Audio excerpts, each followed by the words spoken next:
Hai, perkenalkan nama saya Hizkia Tamon, NIM 2114201060, kelas A3 semester 2 Fakultas Ilmu Keperawatan, Universitas Pembangunan Indonesia Manado. Video ini dibuat untuk memenuhi tugas ujian akhir semester dengan mata kuliah Pendidikan Pancasila dengan dosen pengampu Dr. Anda Debbie Ciharende, MSI.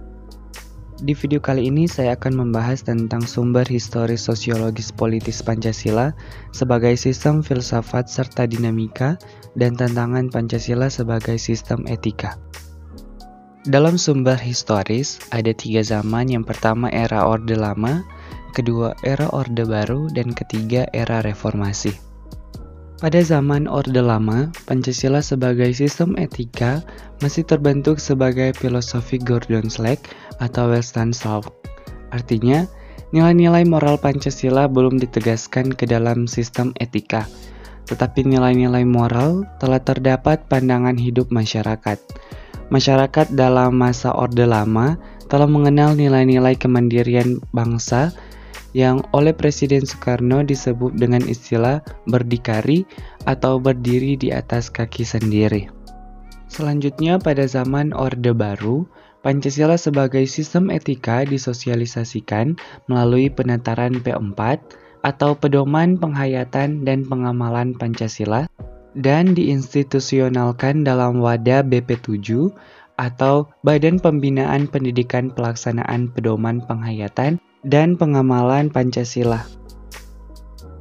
Selanjutnya pada era Reformasi, Pancasila sebagai sistem etika tenggelam dalam hiruk-pikuk perbuatan kekuasaan yang menjurus kepada pelanggaran etika politik. Salah satu bentuk pelanggaran etika politik adalah abuse of power, baik oleh penyelenggara negara legislatif, eksekutif, maupun yudikatif.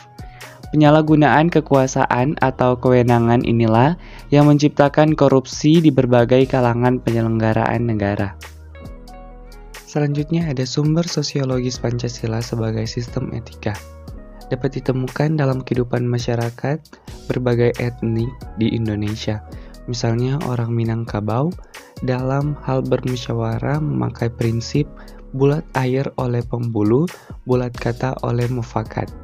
Masih banyak lagi mutiara kearifan lokal yang bertebaran di bumi Indonesia ini sehingga memerlukan penelitian yang mendalam. Selanjutnya ada sumber politis. Sumber politis Pancasila sebagai sistem etika terdapat dalam norma-norma dasar atau Gurnorm sebagai sumber penyusunan sebagai peraturan perundang-undangan di Indonesia. Hans Kelsen mengatakan bahwa teori hukum itu suatu norma yang berbentuk piramida.